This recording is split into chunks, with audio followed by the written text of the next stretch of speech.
അപ്പോൾ തിരുവോണ ദിവസമാണ് ഒരു സംഘം RSSകാർ വീട്ടിൽ കയറി എന്നെ വെട്ടിക്കൊല്ലാൻ ശ്രമിച്ചത്.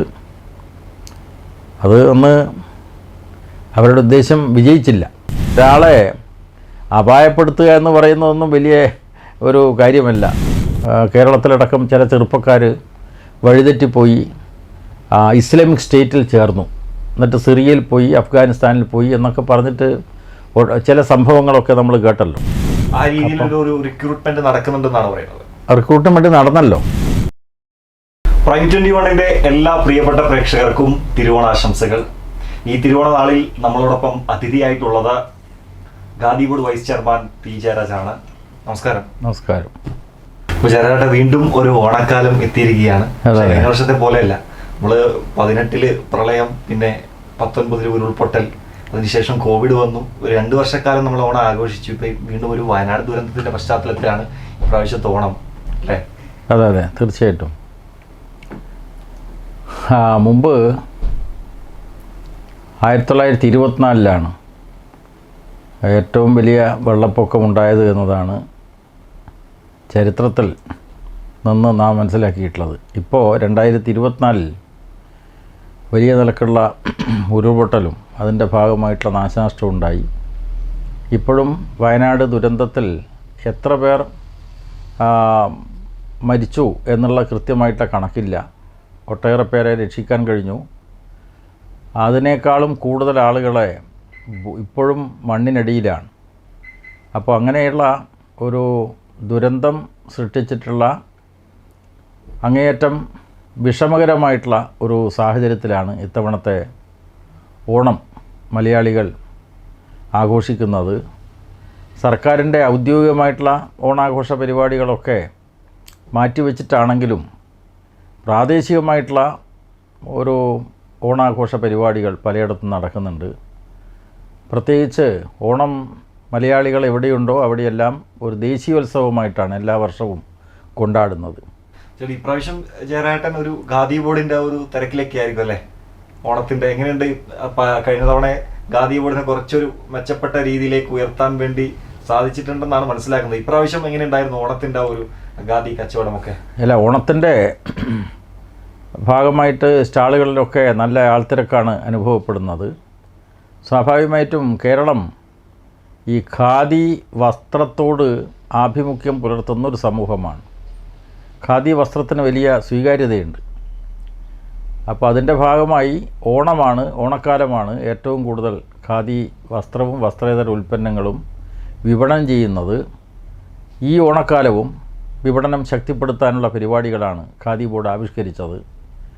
അതിന് സർക്കാരിൻ്റെ നല്ല പിന്തുണ കിട്ടിയിട്ടുണ്ട്. അപ്പോൾ ഇന്നത്തെ ദിവസം എന്ന് പറയുന്നത് ഈ സർക്കാരിൻ്റെ സാമ്പത്തികമായിട്ട് ഞെരുക്കം കാരണം ഖാദി തൊഴിലാളികൾക്ക് അവരുടെ ഇൻകം സപ്പോർട്ട് സ്കീം അനുസരിച്ചുള്ള കുറച്ച് കുടിശ്ശികയുണ്ടായിരുന്നു. ഇന്നിപ്പോൾ ആ കുടിശ്ശികയൊക്കെ തൊഴിലാളികളുടെ അക്കൗണ്ടിലേക്ക് വന്നു എന്നാണ് ഞാൻ മനസ്സിലാക്കുന്നത്. അതുപോലെ തന്നെ അവർക്ക് ഓണത്തിനുള്ള ഫെസ്റ്റിവൽ അലവൻസ് അത് കൊടുത്തിട്ടുണ്ട്. ഇങ്ങനെയെല്ലാം ഖാദി മേഖലയിലെ തൊഴിലാളികളെ സംരക്ഷിക്കാനാണ് ഖാദി ബോർഡ് ശ്രമിക്കുന്നത്. സംസ്ഥാന ഗവൺമെൻറ് പരമാവധി സാമ്പത്തിക ഞെരുക്കത്തിൻ്റെ സാഹചര്യത്തിലും തൊഴിലാളികളെ സഹായിക്കാൻ വേണ്ടി മുന്നോട്ട് വന്നത് അങ്ങേയറ്റം സന്തോഷകരമായിട്ടുള്ള കാര്യമാണ്. 3 വർഷമായി ഖാദി ബോർഡിൻ്റെ വൈസ് ചെയർമാനായിട്ടുള്ളത്. അപ്പം ഖാദിയുടെ കൂടെയാണ് ഈ കഴിഞ്ഞ 3 വർഷമായിട്ടുള്ള ഓണം. അപ്പോൾ അതിനു മുമ്പ് പാർട്ടി കണ്ണൂർ ജില്ലാ സെക്രട്ടറി ഒക്കെ ആയിട്ടുള്ള ഒരു ഓണക്കാലമായിരുന്നു. അപ്പോൾ ഇത് രണ്ടും വെച്ച് നോക്കുമ്പോൾ എങ്ങനെയാണ് ഓണത്തിൽ ഓണാഘോഷത്തിൽ വന്ന ഒരു വ്യത്യാസം എന്ന് പറയുന്നത്? അല്ല, ഞാൻ CPMൻ്റെ സംസ്ഥാന കമ്മിറ്റി അംഗമാണ്. ആ ചുമതല നിർവഹിച്ചുകൊണ്ടാണ് ഖാദി മേഖലയിലെ ഗവൺമെൻറ് ഏൽപ്പിച്ച ചുമതലയും നിർവഹിക്കുന്നത്. അപ്പോൾ രണ്ടും ഒന്നിച്ച് കൊണ്ടുപോവുക എന്നതാണ് എൻ്റെ സമീപനം. അതനുസരിച്ച് പാർട്ടിയുടെ പ്രവർത്തനത്തിലും സജീവമായി പങ്കെടുക്കുന്നുണ്ട്. ഖാദി മേഖലയിലെ പ്രവർത്തനങ്ങളും അതൊന്നിച്ച് കൊണ്ടുപോകുന്നുണ്ട്. മറ്റല്ലാതെ 3 വർഷക്കാലം ഖാദി ബോർഡിൻ്റെ വൈസ് ചെയർമാനായതിനെ തുടർന്ന് പാർട്ടി പ്രവർത്തനം ഉപേക്ഷിച്ചിട്ടല്ല ഇത് ചെയ്യുന്നത്. കുട്ടിക്കാലത്തൊക്കെ എങ്ങനെയായിരുന്നു ഈ ഓണത്തിൻ്റെ സമയത്ത് നാട്ടിലൊക്കെ ആ ഒരു ഓണത്തിൻ്റെ വൈബ് എങ്ങനെയായിരുന്നു? അതായത് ഇന്നത്തേതിൽ നിന്ന് കുറേ കൂടി വ്യത്യസ്തമായി ഈ ഗ്രാമീണ അന്തരീക്ഷം നിലനിന്നിട്ടുള്ള കുട്ടിക്കാലമാണ്. അപ്പോൾ ആ കുട്ടിക്കാലത്തെ ഓർമ്മ എന്ന് പറയുന്നത് അത്തം മുതൽ 10 ദിവസം പൂക്കളം ഇടും. അപ്പോൾ പൂക്കളത്തിൽ പൂ ശേഖരിക്കുക എന്നതാണ് ഞങ്ങളെപ്പോലെയുള്ള കുട്ടികളൊക്കെ ചെറുപ്പത്തിൽ ചെയ്തിരുന്നത്. തീർച്ചയായിട്ടും ഞാനൊക്കെ ഒരു സാധാരണ കുടുംബത്തിലാണല്ലോ ജനിച്ചത്. അപ്പോൾ നമുക്ക് ഈ പൂക്കൾ ശേഖരിക്കുക, പ്രത്യേകിച്ച് തുമ്പപ്പൂ. ഇതാണ് അന്ന് നാട്ടിൻപുറത്തൊക്കെ ഉണ്ടായിരുന്നു. ഇന്ന് സമൃദ്ധമായിരുന്നു തുമ്പപ്പൂ. ഇപ്പോൾ തുമ്പപ്പൂ വേണ്ടത്ര കാണുന്നില്ല. അതുപോലെ തുമ്പപ്പൂ ഉൾപ്പെടെയുള്ള ധാരാളം പൂക്കൾ, വ്യത്യസ്ത കളറുള്ള പൂക്കളൊക്കെ ശേഖരിച്ച് അത് പൂക്കളം ഇടുക. അത് വീട്ടിലെ എല്ലാവരും ഒത്തുചേർന്നുകൊണ്ട് പൂക്കളം ഇടുക. ഏറ്റവും വലിയ പൂക്കളം സൃഷ്ടിക്കുക തിരുവോണത്തിനാണ്. അപ്പോൾ അതിനെല്ലാവരും ഒത്തുചേർന്നിട്ട് എല്ലാ നാട്ടുമ്പുറങ്ങളിലും അത് സ്ഥിരമായിട്ട് നടന്നുകൊണ്ടിരിക്കുന്ന കാര്യമാണ്. ഇപ്പോൾ എല്ലാം തന്നെ മാർക്കറ്റിൽ പോയി പൂ വാങ്ങിച്ചിട്ടാണ് ഇപ്പോൾ ചെയ്യുന്നത്. തറവാട്ടിലായിരുന്നു അന്നത്തെ ഓണക്കാലം. അതെ, തീർച്ചയായിട്ടും. അപ്പോൾ ഒരുപാട് കുട്ടികളൊക്കെ ഉണ്ടാവും ആ സമയത്ത്. തീർച്ചയായിട്ടും ഇപ്പോഴും തിരുവോണ ദിവസം അതുപോലെ തന്നെ പിന്നെ മറ്റ് പ്രധാനപ്പെട്ട ആഘോഷ അവസരങ്ങളിൽ കുടുംബക്കാരൊക്കെ ഒത്തുചേരുന്നത് ഇപ്പോഴും തുടർന്നുകൊണ്ടിരിക്കുന്നുണ്ട്. എല്ലാ തവണയും വീട്ടിലും പൂക്കളൊക്കെ കൂടാറുണ്ട്. അല്ല, ഇവിടെ പൂക്കൾ ചെറിയ കുട്ടികളൊക്കെ ഉള്ളതാണല്ലോ. അപ്പോൾ ചെറിയ കുട്ടികൾ താല്പര്യപൂർവ്വം തിരുവോണത്തിന് മാത്രമാണ് ഇപ്പം പൂവിടുന്നത്. ഇതാണ്. അതുപോലെ ഞാൻ കഴിഞ്ഞ കുറച്ച് ദിവസം മുമ്പേ ഫേസ്ബുക്കിൽ മകൻ്റെ ഒരു പോസ്റ്റ് കണ്ടിട്ടുണ്ടായിരുന്നു. കുട്ടിയുടെ കൂടെ ജയരാജേട്ടൻ്റെ തൊട്ടടുത്തുണ്ട് ജയൻരാജിൻ്റെ കുട്ടി. ജയരാജേട്ടൻ തല്ലുന്നത് മറ്റാണ്. ഒരു രസകരമായിട്ടുള്ള ഒരു വീഡിയോ ആണത്. അത് കണ്ട് ജയൻരാജ് കുട്ടിയെ പേടിപ്പിക്കുന്നുണ്ട്. അത് കണ്ട് ജയരാജേട്ടൻ ചിരിക്കുന്നുണ്ട്. കൊച്ചുങ്ങളോട് എങ്ങനെയാണ് ജയരാജേട്ടൻ്റെ ഒരു കുട്ടികളാണല്ലോ. അപ്പോൾ കുട്ടികളുടെ മാനസികാവസ്ഥ മനസ്സിലാക്കി നമ്മൾ പെരുമാറുക. അവരുടെ സന്തോഷത്തിലും അതുപോലെ തന്നെ ചിലപ്പോൾ അവർ ക്ഷോഭിക്കും. ഇതാണ് വാശി കാണിക്കും. അതെ, നിങ്ങൾ പറഞ്ഞ ആ വീഡിയോ ഞാനും കണ്ടു. യഥാർത്ഥത്തിൽ ഞാൻ ശ്രദ്ധിച്ചതല്ല. പിന്നീട് വീഡിയോ കണ്ടപ്പോഴാണ് ഈ രംഗം ഓർമ്മ വന്നത്. അത് മൂത്തയാളുടെ കുട്ടിയല്ല, ഇളയാളുടെ കുട്ടിയാണ്, ആശിഷിൻ്റെ കുട്ടിയാണ്. പക്ഷേ അവൻ്റെ ഈ ഭാവവ്യത്യാസങ്ങൾ വീഡിയോയിലൂടെ എല്ലാവരും കണ്ടു. അപ്പോൾ അതൊക്കെ വലിയ സന്തോഷം ഉണ്ടാക്കുന്ന കാര്യമാണല്ലോ. കുട്ടികളുമായിട്ട് ഒത്ത് കളിക്കുക, അവരുടെ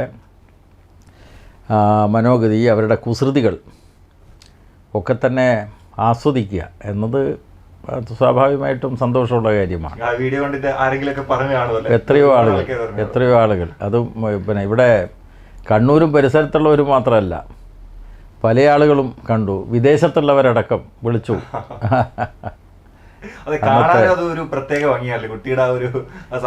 തീർച്ചയായിട്ടും. അതുപോലെ ഞാൻ ഇവിടെ വന്നപ്പോൾ ശ്രദ്ധിച്ചു, ഈ ഒരു പുസ്തക ശേഖരണമാണ്. ഒരുപാട് പുസ്തകങ്ങളൊക്കെ ഉണ്ട്. വായിക്കാൻ ഒരുപാട് താല്പര്യമുള്ള കൂട്ടത്തിലാണല്ലേ? അല്ല, ഞാനങ്ങനെ വലിയ വായനക്കാരനൊന്നുമല്ല. എന്നാലും ചെറുപ്പത്തിലെ പത്രവായന തുടങ്ങി, പിന്നെ പുസ്തക വായനയിലേക്ക്. ഇപ്പം പിന്നെ പുസ്തക ശേഖരമുണ്ട് കുറച്ച്. അപ്പോൾ ആ പുസ്തകങ്ങൾ റെഫർ ചെയ്യാം. പ്രധാനമായിട്ടും രാഷ്ട്രീയമുണ്ട്, ചരിത്രമുണ്ട്. അതാണ്, ചരിത്രത്തോട് പൊതുവെ ചെറുപ്പത്തിലെ താല്പര്യമുണ്ട്. അപ്പോൾ ചരിത്ര സംഭവങ്ങൾ മനസ്സിലാക്കുക. പ്രത്യേകിച്ച് ഒരു കമ്മ്യൂണിസ്റ്റ് പാർട്ടിയുടെ പ്രവർത്തകനാവുമ്പോൾ സ്വാഭാവികമായിട്ടും ചരിത്രം ഒരു പ്രധാനപ്പെട്ട സബ്ജക്റ്റാണ്.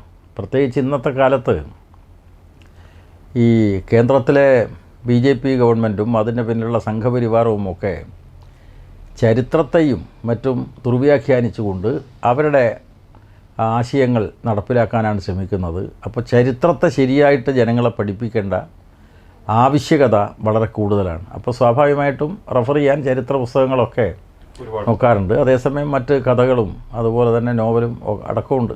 വായിക്കാൻ കൂടുതൽ താല്പര്യം ചരിത്രമാണല്ലേ? ഏറ്റവും കൂടുതൽ ചരിത്രമാണ്, ചരിത്രത്തോടാണ് താല്പര്യം. അങ്ങനെ അപ്പോൾ വായിച്ച് 2 പുസ്തകങ്ങൾ കൂടെ എഴുതാൻ വേണ്ടി പോവാണ്. അതെ, അതേപറ്റി എന്താണ് പറയുന്നത്? മുമ്പ് ഞാനൊരു പുസ്തകം പ്രസിദ്ധീകരിച്ചിരുന്നു. എൻ്റെ പേരുള്ള ഒരു പുസ്തകം. അത്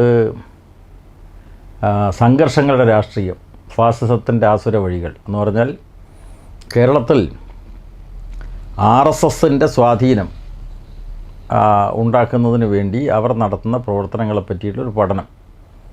അത് ചിന്താ പബ്ലിഷേഴ്സാണ്. അത് 4 പതിപ്പുകൾ അത് വിറ്റുപോയി. ഇപ്പോഴും അത് ആളുകൾ അന്വേഷിച്ച് വാങ്ങുന്നുണ്ട് എന്നാണ് ചിന്താ പബ്ലിഷേഴ്സിൻ്റെ അടുക്കൽ നിന്ന് ഞാൻ മനസ്സിലാക്കുന്നത്.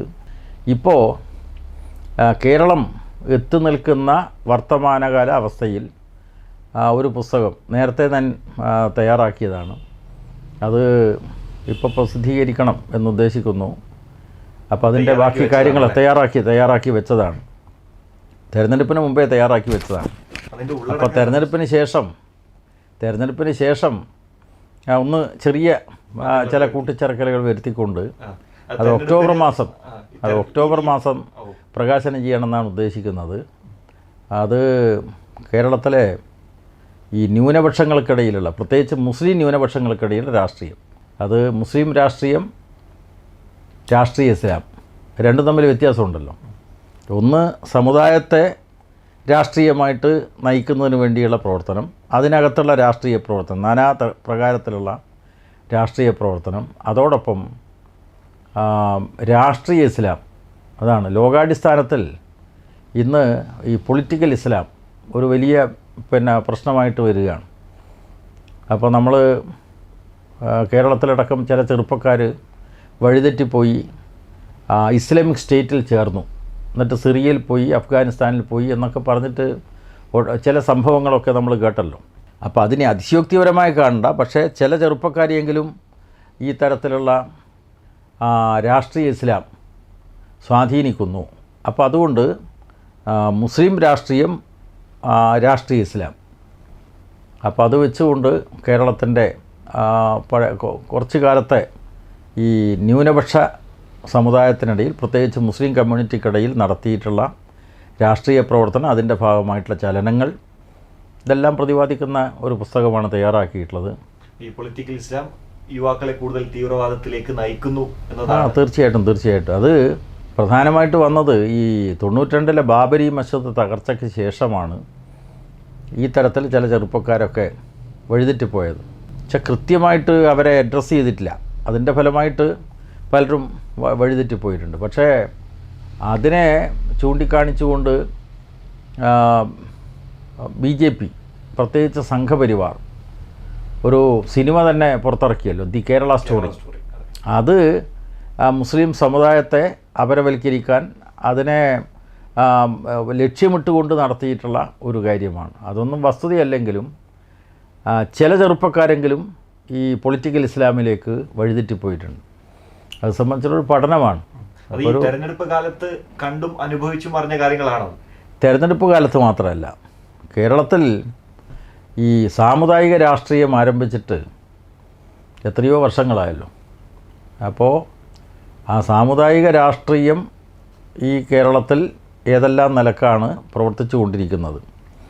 ഇപ്പോൾ മുസ്ലിം സമുദായം എന്ന് പറയുന്നത് ഇന്ത്യയിലെ ഒരു ന്യൂനപക്ഷ സമുദായമാണല്ലോ.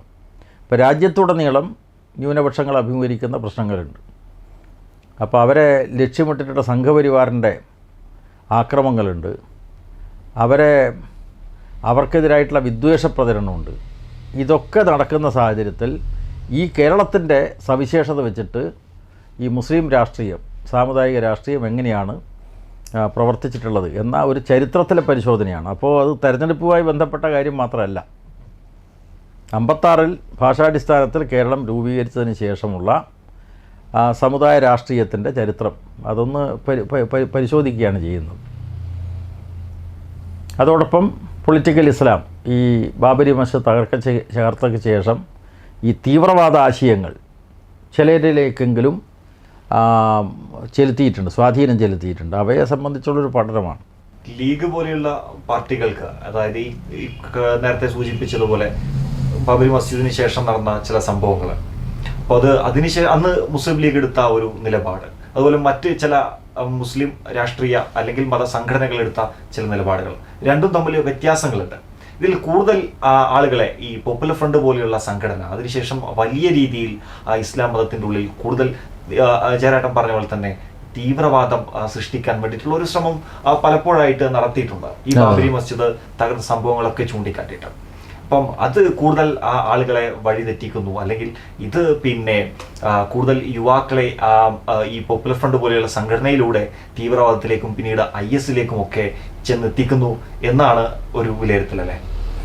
തീർച്ചയായിട്ടും IS-ലേക്ക് റിക്രൂട്ട് ചെയ്യുന്ന സംഭവങ്ങൾ ഉണ്ടായിട്ടുണ്ട്. അതുപോലെ തന്നെ കാശ്മീരിലെ കുപ്വാരയിൽ കണ്ണൂരിൽ നിന്നുള്ള 4 ചെറുപ്പക്കാർ പോയി ഏറ്റുമുട്ടി കൊല ചെയ്യപ്പെട്ടല്ലോ. അതാണ്. അപ്പോൾ അത് ഇന്ത്യൻ സൈന്യവുമായിട്ട് ഏറ്റുമുട്ടിയിട്ടാണ് കൊല ചെയ്യപ്പെടുന്നത്. അപ്പോൾ ഇവിടെ നിൽക്കുന്ന മതനിരപേക്ഷ ചട്ടക്കൂടിനകത്ത് ജീവിക്കാൻ പറ്റില്ല. മതരാഷ്ട്രത്തിൽ മാത്രമേ തങ്ങൾക്ക് ജീവിക്കാൻ പറ്റൂ എന്നുള്ള അപകടകരമായിട്ട് സന്ദേശത്തിന് സ്വാധീനിക്കപ്പെട്ടവരാണ് ഈ പറയുന്ന വഴിതെറ്റിയവർ. ആ രീതിയിലൊരു റിക്രൂട്ട്മെന്റ് നടക്കുന്നുണ്ടെന്നാണ് പറയുന്നത്. റിക്രൂട്ട്മെൻറ്റ് നടന്നല്ലോ, റിക്രൂട്ട്മെൻറ്റ് നടന്നിട്ടുണ്ട്. പക്ഷേ അപൂർവം ചിലരാണ്. പക്ഷേ അത് നമ്മൾ ഗൗരവമായി കാണണം എന്നതാണ് എൻ്റെ നിലപാട്. അതേസമയം താങ്കൾ പറഞ്ഞ പോലെ ഇതിൽ നിന്ന് വ്യത്യസ്തമാണ് ഈ മുസ്ലിം രാഷ്ട്രീയം. ഇതാണ് മുസ്ലിം രാഷ്ട്രീയവും രാഷ്ട്രീയ ഇസ്ലാമും തമ്മിൽ വ്യത്യാസമുണ്ട്. അപ്പോൾ മുസ്ലിം രാഷ്ട്രീയം അത് നേതാക്കന്മാരുടെ അധികാര താല്പര്യങ്ങൾ ഇതൊക്കെ അവരെ സ്വാധീനിക്കുന്നുണ്ട്. അപ്പോൾ അതിനെ കാണുന്നതോടൊപ്പം അതിൻ്റെ കാര്യങ്ങൾ അവസരവാദപരമായിട്ടുള്ള നിലപാട് തുറന്നു കാണിക്കുന്നതോടൊപ്പം ഇത് അപകടകരമായിട്ടൊരാശയമാണ്. അതിനെതിരായിട്ട് താങ്കൾ പറഞ്ഞ പോലെ മതസംഘടനകൾ ഒരു പ്രധാനപ്പെട്ട പങ്ക് വഹിച്ചിട്ടുണ്ട്, പ്രത്യേകിച്ച് സുന്നി സംഘടനകൾ. അതേസമയം ഈ സലഫിസത്തിൻ്റെ ഭാഗമായി ആശയതലം സൃഷ്ടിക്കപ്പെടുന്നുണ്ട്. അതിൻ്റെ ഭാഗമായിട്ട് മതരാഷ്ട്രവാദികളായിട്ടുള്ള ജമാഅത്തെ ഇസ്ലാമിയുണ്ട്, താങ്കൾ പറഞ്ഞതുപോലെ പോപ്പുലർ ഫ്രണ്ട് ഉണ്ട്. ഇവയൊക്കെ സൃഷ്ടിക്കുന്ന അപകടകരമായിട്ടുള്ള ആശയങ്ങളുണ്ട്. അതിൻ്റെ വിശദാംശങ്ങളൊക്കെ കുറച്ച് ഞാൻ ശേഖരിച്ചിട്ടുണ്ട്, അത് ഈ പുസ്തകത്തിൽ രേഖപ്പെടുത്തിയിട്ടുണ്ട്. അതിൻ്റെ വിശദാംശങ്ങളിലേക്ക് ഇപ്പോൾ കടക്കുന്നില്ല.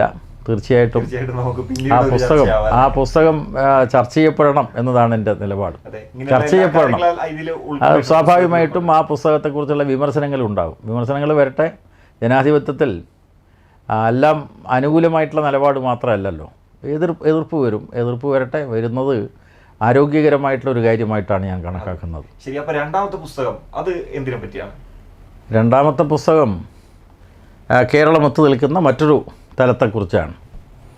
അതായത് ഈ ഇന്ത്യയിലെ മറ്റ് സംസ്ഥാനങ്ങളെ അപേക്ഷിച്ച് കേരളം മതനിരപേക്ഷതയുടെ കാര്യത്തിൽ ഉറച്ചു നിൽക്കുന്ന സംസ്ഥാനമാണ്.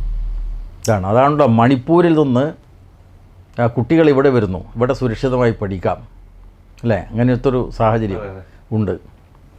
അതുപോലെ തന്നെ കോവിഡ് മഹാമാരിയുടെ കാലത്ത് നല്ല സമ്പന്നതയുടെ മടിത്തട്ടിൽ കഴിഞ്ഞിട്ടുള്ള മലയാളികളടക്കം അതിവേഗം കേരളത്തിലേക്ക് തിരിച്ചു വരണം എന്നാഗ്രഹിക്കുന്നു. അപ്പോൾ കേരളം പല കാര്യത്തിലും മാതൃകയായിട്ടൊരു സംസ്ഥാനമാണ്. ആ മാതൃക ജാതിക്കതീതമായിട്ടുള്ള സാമൂഹ്യവാദം ഉണ്ടാക്കുന്നതിലും ഉണ്ടായിട്ടുണ്ട്. ഇപ്പോൾ ഒരു കാലത്ത് ഈ കേരളം ഏതെല്ലാം നിലയിലാണ് ജീവിച്ചത്? പഴയ കേരളം വെച്ചാൽ കേരളപ്പിറവിക്ക് മുമ്പേ മലയാളക്കര.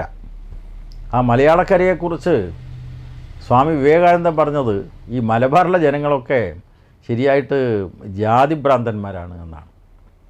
അതൊരു വിമർശനമാണ്.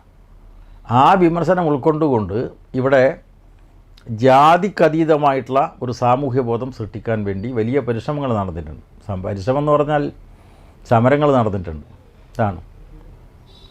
അപ്പോൾ ജാതി വിഭജനം, ജാതി അടിമത്തം, ഇതാണ്. മഹാനായിട്ടുള്ള EMS കേരളത്തിലെ ഈ ഫ്യൂഡൽ വ്യവസ്ഥയെ വിശേഷിപ്പിച്ചത് ജാതി ജന്മി നാടുവാഴിത്തം. ഇതിനെതിരായിട്ടുള്ള നവോത്ഥാന പരിശ്രമങ്ങൾ നടന്നിട്ടുണ്ട്.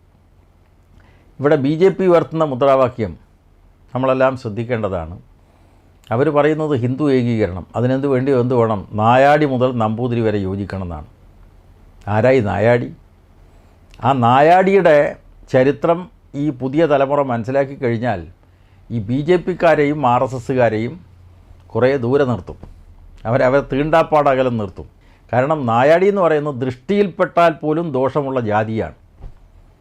കൈതക്കൂട്ടത്തിൻ്റെ മറവിൽ, മരത്തിൻ്റെ മറവിൽ, വാഴക്കൂട്ടങ്ങളുടെ മറവിൽ നിന്നുകൊണ്ട് മറ്റ് മനുഷ്യരെ അഭിസംബോധന ചെയ്യാൻ മാത്രം കഴിയുന്ന ഒരു അങ്ങേയറ്റം കെട്ട ഒരു കാലത്ത് ജീവിച്ചിട്ടുള്ള സമൂഹമായിരുന്നു കേരളത്തിലേത്.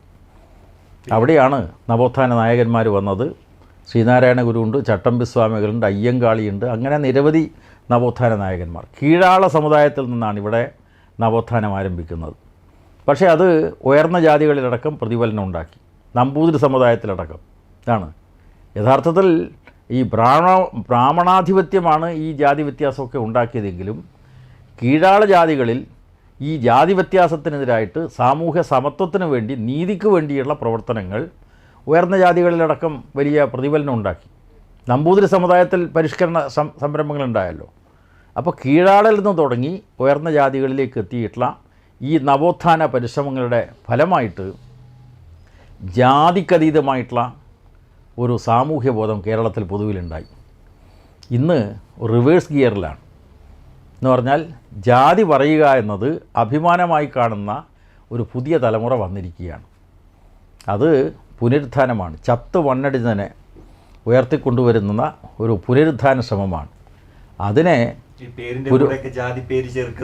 അതെ അതെ അതെ തീർച്ചയായിട്ടും. അപ്പോൾ അത് ഒരു നല്ല ശ്രമങ്ങൾ നടക്കണം. നവോത്ഥാനം എന്ന് പറയുന്നത് അന്ന് കഴിഞ്ഞു എന്നതല്ല ഉദ്ദേശിക്കുന്നത്. നവോത്ഥാനവും പുനരുത്ഥാനവും തമ്മിലുള്ള ഏറ്റുമുട്ടൽ അതൊരു ഒരു തുടർച്ചയായിട്ടുള്ള കാര്യമാണ്. ഇപ്പോൾ ഇന്നും തുടരുന്നുണ്ട്, തുടരണം. നവോത്ഥാനത്തെ ഇന്നത്തെ കാലത്തിനനുസരിച്ച് പ്രയോഗിക്കണം. അതാണ് നവോത്ഥാനത്തെ ഇന്നത്തെ കാലത്തിനനുസരിച്ച് മുന്നോട്ട് കൊണ്ടുപോകാൻ വേണ്ടിയുള്ള ഒരു സന്ദേശം നൽകണം എന്നാണ് ഞാൻ ഉദ്ദേശിക്കുന്നത്. അതിൻ്റെ അടിസ്ഥാനത്തിലാണ് ഗുരുവിനെ മറക്കുന്ന കേരളം. അപ്പോൾ ജാതീയമായി വിഭജിച്ച് മതപരമായിട്ടുള്ള ഏകീകരണം നടത്തി വോട്ട് ബാങ്ക് സൃഷ്ടിക്കുക, അത് കൃത്യമായിട്ടുള്ള ഒരു രാഷ്ട്രീയ പദ്ധതിയാണ്. അതിനെ തുറന്നു കാണിക്കണം. ഒരു ആത്മവിമർശന രൂപത്തിലുള്ള ഒന്നാണ് ഗുരുവിനെ മറക്കുന്ന കേരളം എന്നുള്ള ഞാൻ തയ്യാറാക്കുന്ന പുസ്തകം. ഈ അടുത്ത കാലത്ത് ജയരാജൻ്റെ ഒരു ആത്മകഥ ഉണ്ടാവുമെന്ന് കേരളം പ്രതീക്ഷിക്കട്ടെ? അല്ല, ആത്മകഥയെ പറ്റിയിട്ടൊന്നും ഇപ്പം തീരുമാനിച്ചിട്ടില്ല. സമയമായി വരുന്നേ ഉള്ളൂ അല്ലേ? അല്ല, അത് വേണോ വേണ്ടിയോ ഒന്ന് തീരുമാനിച്ചിട്ട് പറയാം. ഇതുവരെ അതേപ്പറ്റി ആലോചിച്ചില്ല.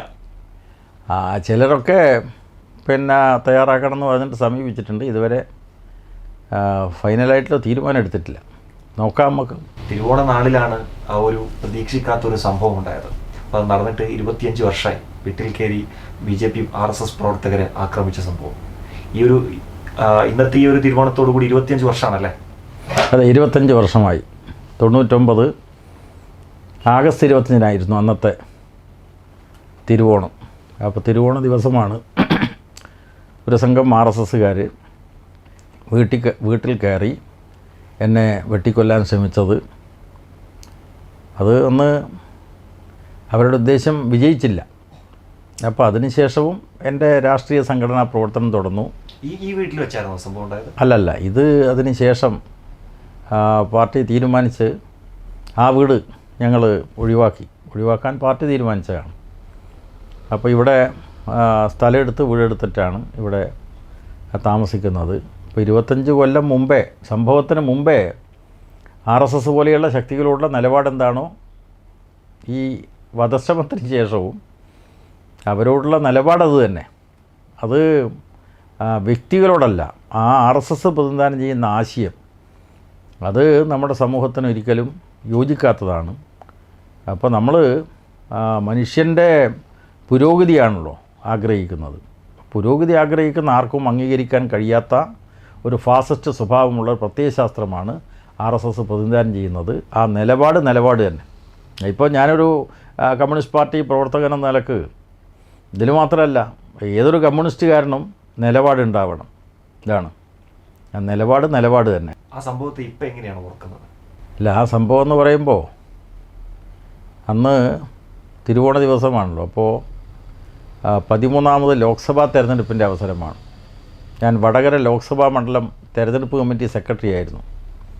അങ്ങനെ LDF പ്രവർത്തകന്മാരെയൊക്കെ തലേ ദിവസം കണ്ട് തെരഞ്ഞെടുപ്പ് പ്രവർത്തനം നടത്തുന്നതിനിടയിലാണ്.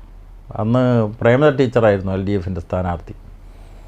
അപ്പോൾ വടകരയിൽ നിന്ന് തിരിച്ച് വീട്ടിലെത്തി.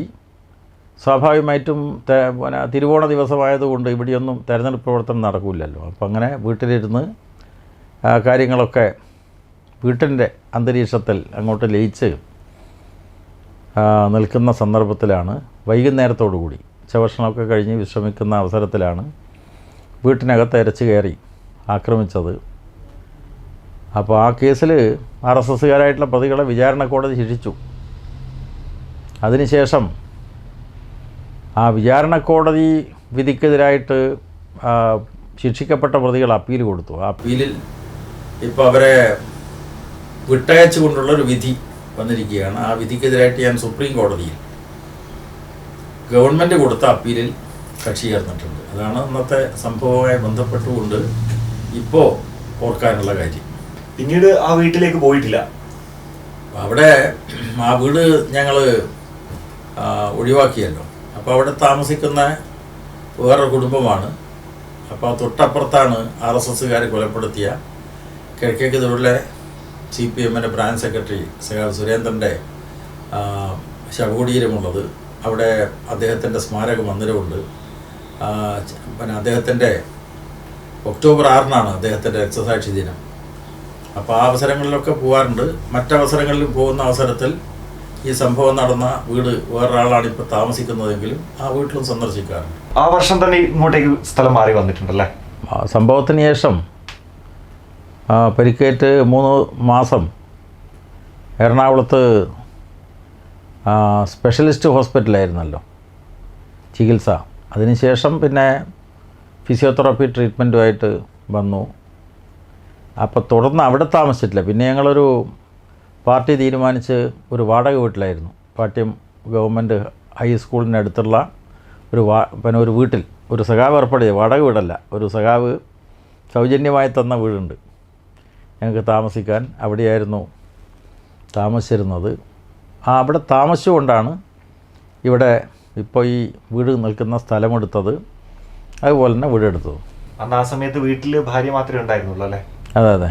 കൃത്യമായ ഒരു പ്ലാനിങ്ങോട് കൂടി തന്നെ ചെയ്തതാണ്. ഒരുപാട് സ്ഥലത്ത് ഈ സംഭവത്തെ പറ്റി പറയാണ്, എന്നാലും പറഞ്ഞതാണ് ജയരാട്ടൻ. എന്നാലും നമുക്ക് വേണ്ടി ഒരിക്കൽ കൂടെ. അല്ല, RSS എന്താണെന്നുള്ളത് നമ്മുടെ സമൂഹത്തിന് നല്ലതായിട്ട് അറിയാലോ. അവർക്ക് ഏതൊരു മേഖലയിലും നുഴഞ്ഞു കയറാനുള്ള കൃത്യമായ പദ്ധതിയുണ്ട്. ഇപ്പോൾ ജാതി സംഘടനകൾ ആ സമയത്ത് പ്രതീക്ഷിച്ചിരുന്നു ഇങ്ങനെ ഒരു ആക്രമണം? അല്ല, നേരത്തെ അത് സംബന്ധിച്ച് പോലീസ് എനിക്ക് മുന്നറിയിപ്പ് നൽകിയിരുന്നു. പക്ഷേ വീട്ടിൽ കയറിയിട്ട് അപ്രതീക്ഷിതമായിരുന്നു അല്ലേ? അല്ല, അത് വീട്ടിലായാലും പരിപാടിയുടെ സ്ഥലത്തായാലും ഒരാളെ വകവരുത്തണം എന്ന് തീരുമാനിച്ചു കഴിഞ്ഞാൽ കഴിയുമല്ലോ. ഇപ്പോൾ ഇന്ദിരാഗാന്ധി രാജ്യത്തിൻ്റെ പ്രധാനമന്ത്രിയായിരിക്കുന്ന അവസരത്തിലാണല്ലോ സ്വന്തം സെക്യൂരിറ്റി ഭടന്മാരാണ് വെടിവെച്ച് വന്നത്. അതുകൊണ്ട് ഒരാളെ അപായപ്പെടുത്തുക എന്ന് പറയുന്നതൊന്നും വലിയ ഒരു കാര്യമല്ല. അതൊക്കെ സമൂഹത്തിൽ നടക്കുന്നുണ്ട്. പക്ഷേ RSSനെതിരായിട്ടുള്ള ശക്തമായിട്ടുള്ള നിലപാട് സ്വീകരിച്ചതിൻ്റെ ഫലമായി അവരുടെ ഹിറ്റ് ലിസ്റ്റിലാണ് ഞാനുള്ളത് എന്ന നിലക്ക് എനിക്കറിയാമായിരുന്നു. അതിൻ്റെ ഭാഗമായിട്ട് പോലീസ് ഇൻ്റലിജൻസ് റിപ്പോർട്ടിൻ്റെയൊക്കെ അടിസ്ഥാനത്തിൽ എനിക്ക് എഴുതി തന്നു. അങ്ങനെ എനിക്ക് അന്ന് 2 ഗൺമാന്മാരുണ്ടായിരുന്നു. അതാണ്. അപ്പോൾ കുറച്ച് കഴിഞ്ഞപ്പോൾ അവരെ ഒഴിവാക്കണമെന്ന് ഞാൻ എഴുതി കൊടുത്തു. ഇതാണ് എഴുതി കൊടുത്തത്. എനിക്കെന്തെങ്കിലും ഒരു സുരക്ഷിതത്വ ബോധം വന്നു അതിൻ്റെ അടിസ്ഥാനത്തില്ല. എനിക്കറിയാം ഇത് ഇവർക്ക് RSS എന്ന് പറയുന്നത് ആ തരത്തിലുള്ളൊരു സംഘമാണ്. അപ്പോൾ അവർ ഇത്തരത്തിലുള്ള ശ്രമം നടത്തുന്നതായി വിവരം കിട്ടിയതിൻ്റെ അടിസ്ഥാനത്തിലാണ് പോലീസ് സംരക്ഷണം ഏർപ്പെടുത്തിയത്. ഒരു ഘട്ടത്തിൽ ഞാൻ സംരക്ഷണം ഒഴിവാക്കിയപ്പോഴാണ് ഈ തിരുവോണ ദിവസം ഞാൻ വീട്ടിലുണ്ടെന്ന് മനസ്സിലാക്കിയിട്ട് ഈ ശ്രമം നടത്തിയത്. അപ്പോൾ പ്ലാൻഡ് ആണെന്നുള്ളത് വളരെ വ്യക്തമാണല്ലോ. പാർട്ടി ഗ്രാമമായിരുന്നു ആ സ്ഥലം അല്ലേ? അല്ല, പാർട്ടി ഗ്രാമം എന്ന് പറയുന്നതൊക്കെ യഥാർത്ഥത്തിൽ മാധ്യമങ്ങൾ ഉണ്ടാക്കിയതാണല്ലോ. എന്താ പാർട്ടി ഗ്രാമം എന്ന് പറഞ്ഞാൽ? കണ്ണൂരിലെ നേതാക്കന്മാർ രാവിലെ ആലോചിക്കും അക്രമം നടത്താൻ. ഇങ്ങനെ നേതാക്കന്മാരെയും കണ്ണൂരിലെ പാർട്ടിയെയും ഒക്കെ അവമതിക്കാൻ വേണ്ടി നടത്തിയിട്ടുള്ള പ്രചാരവേലയുടെ ഭാഗമാണ് ഈ പാർട്ടി ഗ്രാമം എന്നുള്ള വിശേഷണം. അങ്ങനെ ഒരു പാർട്ടി ഗ്രാമമൊന്നും കേരളത്തിൽ എവിടെയും നിലനിൽക്കുന്നില്ല. അതുപോലെ ഈ സംഭവം പശ്ചാത്തലമാക്കിയിട്ട് ഒരു സിനിമ ഇറങ്ങിയിട്ടുണ്ടായിരുന്നു. അത് ഹിഗ്വറ്റ എന്നാണ് സിനിമയുടെ പേര്. അതിൽ പന്നിന്നൂർ മുകുന്ദൻ എന്ന് പറയുന്ന കഥാപാത്രം, അത് ജയരാജനായിട്ട് എന്തെങ്കിലും ഒരു സാമ്യം തോന്നിയിട്ടുണ്ടോ? ആ സിനിമ കണ്ടിട്ടുണ്ടോ? ഇല്ല, ഞാൻ കണ്ടിട്ടില്ല. പക്ഷെ ആ സിനിമ റിലീസായ സമയത്ത് ഒരുപാട് വിവാദങ്ങളൊക്കെ ഉണ്ടായിരുന്നു. അല്ല, അങ്ങനെ പല പ്രചരണവും നടക്കുന്നുണ്ടല്ലോ. ഈ ഹിഗ്വറ്റ എന്നുള്ള സിനിമ ഇങ്ങനെ ഒരു കഥാപാത്രമുണ്ട്, പിന്നെ നിങ്ങളുമായി സാമ്യമുള്ളതാണെന്നൊക്കെ പറഞ്ഞു കേട്ടിട്ടുണ്ട്. പക്ഷേ ഞാനൊക്കെ ഇതേവരെ കാണാൻ തോന്നിയിട്ടില്ല. കാരണം അതൊക്കെ ആളുകൾക്കിടയിൽ തെറ്റായ അവബോധം സൃഷ്ടിക്കാൻ വേണ്ടി നടത്തുന്നതാണ്. ഇന്ന് മാത്രമല്ല, എല്ലാം മാർക്കറ്റിങ്ങാണ് ഉദ്ദേശിക്കുന്നത്, വിപണനം. ഈ കഴിഞ്ഞ ദിവസം ഒരു ചാനൽ ഒരു വാർത്ത ഇങ്ങനെ ബ്രേക്കിംഗ് ന്യൂസായിട്ട് കൊടുക്കുകയാണ്. CPM-ൻ്റെ സംസ്ഥാന സെക്രട്ടേറിയറ്റിലേക്ക് എന്നെ തീരുമാനിച്ചിരിക്കുകയാണ് എന്ന് പറഞ്ഞിട്ട് ആ വാർത്ത. CPM-ൻ്റെ ബ്രാഞ്ച് സമ്മേളനം തുടങ്ങിയിട്ടേ ഉള്ളൂ. ബ്രാഞ്ച് സമ്മേളനം, ലോക്കൽ സമ്മേളനം, ഏരിയ സമ്മേളനം, ജില്ലാ സമ്മേളനം, അതിനുശേഷം സ്റ്റേറ്റ് സമ്മേളനം. അപ്പോൾ ബ്രാഞ്ച് സമ്മേളനം തുടങ്ങുമ്പോഴേക്ക് സ്റ്റേറ്റ് സെക്രട്ടേറിയറ്റിലേക്ക് ആളുകളെ നിശ്ചയിച്ചു എന്ന നിലക്കുള്ള വാർത്തകൾ കൊടുക്കാനുള്ള ഒരു വലതുപക്ഷ മാധ്യമ കൗശലമുണ്ടല്ലോ, ആ കൗശലം പല നിലക്കും പ്രകടിപ്പിക്കപ്പെടുന്നുണ്ട്. അതിൻ്റെ ഭാഗമായിട്ടാണ് ഇത്തരത്തിലുള്ള പല പ്രചരണങ്ങളും നടക്കുന്നത്. അത്തരമൊരു വാർത്ത പ്രചരിപ്പിക്കുമ്പോൾ അതിൻ്റെ പിന്നിലുള്ള ഉദ്ദേശ്യം, ഗൂഢോദ്ദേശ്യമുണ്ട്. എന്ന് പറഞ്ഞാൽ ആളുകളിൽ ആശയക്കുഴപ്പമുണ്ടാക്കുക. CPM-ൻ്റെ ഏത് കമ്മിറ്റിയിലേക്കും പുതുതായിട്ട് ആളുകൾ കടന്നു വരുന്നു, അത് സമ്മേളനം നടക്കുന്ന ഘട്ടത്തിലേ തീരുമാനിക്കും. അത് CPM-ൻ്റെ സംഘടനാ രീതിയാണ്. അപ്പോൾ ഒന്നും അറിയാത്ത ആളുകളെ തെറ്റിദ്ധരിപ്പിക്കാൻ വേണ്ടി ഇത്തരം പല വ്യാജ നിർമ്മിതികളും നടക്കുന്നുണ്ട്. അതിലെല്ലാം ഉദ്ദേശം എന്താ? അതായത് ഇത്തരമൊരു കാര്യം ഒരു ബ്രേക്കിംഗ് ന്യൂസായിട്ട് കൊടുത്തു കഴിഞ്ഞാൽ ആളുകളൊക്കെ ആ ചാനൽ കാണാൻ വേണ്ടി അങ്ങോട്ട് ശ്രദ്ധ തിരിക്കും. അപ്പോൾ ആളുകൾ പരസ്പരം പറയുമല്ലോ, ഇന്നേ ചാനലിൽ ഇന്നത് വാർത്ത വരുന്നു എന്ന് പറഞ്ഞാൽ ആ ചാനലിൻ്റെ റേറ്റിംഗ് കൂട്ടാൻ വേണ്ടിയിട്ടാണ് ഇത്തരത്തിൽ ആകാംക്ഷയുണ്ടാക്കുന്ന വ്യാജ വാർത്തകൾ പ്രചരിപ്പിച്ചുകൊണ്ടിരിക്കുന്നത്. അതുപോലെ മറ്റൊരു കാര്യം, ഈ ഓണത്തിന്, അതായത് കഴിഞ്ഞ ഓണത്തിന് വരെ നമ്മളോടൊപ്പം ഉണ്ടായിരുന്ന സഖാബ് സീതാറാം യെച്ചൂരി ഇല്ല എന്നുള്ളതാണ് വളരെ വിഷമകരമായിട്ടുള്ള കാര്യം. 2 ദിവസം മുമ്പാണ് അദ്ദേഹത്തിൻ്റെ വിയോഗം ഉണ്ടായത്. തീർച്ചയായിട്ടും അത് ഇന്ത്യയിലെ CPM-നെ സംബന്ധിച്ച് ഏറ്റവും വലിയ നഷ്ടമാണ്. അദ്ദേഹത്തെക്കുറിച്ച് മാധ്യമങ്ങളൊക്കെ ഇപ്പം അദ്ദേഹത്തിൻ്റെ ജീവചരിത്രത്തിലെ പ്രധാനപ്പെട്ട സന്ദർഭങ്ങളൊക്കെ ചിത്രീകരിച്ചിട്ടുണ്ട്. അതായത് കമ്മ്യൂണിസ്റ്റ് പാർട്ടി നേതാക്കന്മാർ മറ്റ് പാർട്ടി നേതാക്കന്മാരിൽ നിന്ന് വ്യത്യസ്തമാണ്. കാരണം ദീർഘകാലത്തെ പരിശീലനത്തിലൂടെയാണ് നേതാവ് രൂപപ്പെടുന്നത്, ഒറ്റ ദിവസം കൊണ്ടല്ല. ഞാൻ ഓർക്കുകയാണ്, ഈ കഴിഞ്ഞ പാർട്ടി സ്റ്റേറ്റ് സമ്മേളനം എറണാകുളത്താണ്. അതിന് മുന്നേ 3 വർഷം മുമ്പേ തൃശ്ശൂരിലാണ് സമ്മേളനം നടന്നിരുന്നത്. ആ തൃശ്ശൂർ സംസ്ഥാന സമ്മേളനം നടക്കുന്ന ഘട്ടത്തിൽ അദ്ദേഹം സ്റ്റേജിൽ നിന്ന് എന്നെ വിളിച്ചു. ഇതാണ് എൻ്റെ പേരറിയാം, ചൊല്ലി വിളിച്ചു. അപ്പോൾ അദ്ദേഹം സ്റ്റേജിൻ്റെ ഒരു ഭാഗത്ത് അദ്ദേഹം കൂട്ടിക്കൊണ്ടുപോയി. ഞാനും അദ്ദേഹവും മാത്രം. അദ്ദേഹം എന്താണ് പറയാൻ പോകുന്നതുള്ള ആകാംക്ഷയിലായി ഞാൻ. സമ്മേളനം നടക്കുകയാണല്ലോ. അപ്പോൾ അദ്ദേഹം പറഞ്ഞു, നിങ്ങൾ വളരെ ശ്രദ്ധിക്കണം, ജാഗ്രത പുലർത്തണം. എനിക്ക് കിട്ടിയിട്ടുള്ള ഒരു വിവരമാണ് ഞാൻ നിങ്ങളുമായി പങ്കുവെക്കുന്നത്. അപ്പോൾ ആ വിവരം എന്ന് പറയുന്നത് നിങ്ങൾക്ക് ശാരീരികമായിട്ടുള്ള ഭീഷണി ഉണ്ട് എന്നതാണ്.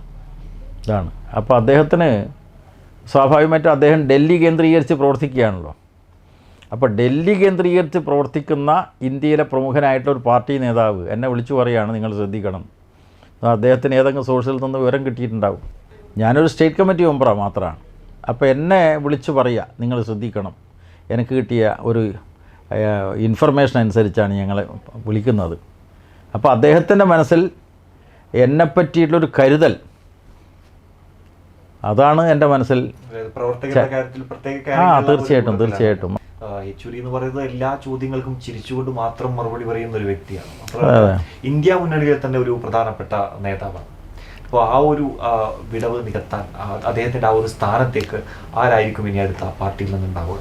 അല്ല, അതൊന്നും എനിക്ക് പറയാൻ പറ്റുന്ന കാര്യമല്ല, ഇപ്പം പറയാൻ പറ്റുന്ന കാര്യമല്ലല്ലോ. അത് പാർട്ടി ആലോചിച്ച് പകരക്കാരനെ കണ്ടെത്തും. ആ വേർപാടിനെ തുടർന്ന് CPIM എന്ന പ്രസ്ഥാനത്തെ എങ്ങനെയാണ് മുന്നോട്ട് കൊണ്ടുപോകേണ്ടത് എന്ന് ചിന്തിക്കാൻ കഴിവുള്ള ഒരു പാർട്ടി നേതൃത്വം ഇപ്പോഴുണ്ട്. ആ പാർട്ടി നേതൃത്വം അതിന് കൃത്യമായ ഉത്തരം നൽകും എന്നാണ് ഞാൻ പ്രതീക്ഷിക്കുന്നത്. നിലവിലെ പോളിറ്റ് ബ്യൂറോ അംഗങ്ങളിൽ ആരാണ് ആ ഒരു ശേഷിയുള്ള നേതാവായിട്ട് തോന്നുന്നത്? അതൊന്നും എനിക്ക് പറയാൻ പറ്റാത്ത കാര്യമാണ്. കാരണം ഇന്ത്യൻ പാർട്ടിയുടെ പോളിറ്റ് ബ്യൂറോയിലുള്ളത് എല്ലാം നല്ല അനുഭവ സമ്പത്തുള്ളവരാണ്. അവരാലോചിച്ച് ആരാണ് ഇന്ത്യൻ പാർട്ടിയെ നയിക്കുക എന്നുള്ളത് തീരുമാനിക്കും. അപ്പോൾ പ്രൈം 21 ഈ തിരുവോണത്തിൻ്റെ ഓർമ്മകൾ പങ്കുവെക്കാൻ നടത്തിയിട്ടുള്ള ഈ അഭിമുഖ സംഭാഷണം വളരെയധികം സന്തോഷം നൽകുന്നതാണ്. പഴയ ഓർമ്മകളൊക്കെ ഒന്ന് അയവിറക്കാൻ കിട്ടുന്ന ഒരു കാര്യം കൂടിയാണ് നിങ്ങളുടെ ചോദ്യങ്ങൾ. അപ്പോൾ അതിന് സ്വാഭാവികമായിട്ടും എൻ്റെ പ്രതികരണങ്ങളും വന്നിട്ടുണ്ട്. ഈ ഓണക്കാലത്ത് എല്ലാ പ്രേക്ഷകർക്കും എൻ്റെ ഹൃദയം നിറഞ്ഞ ഓണാശംസകൾ അറിയിക്കുകയാണ്.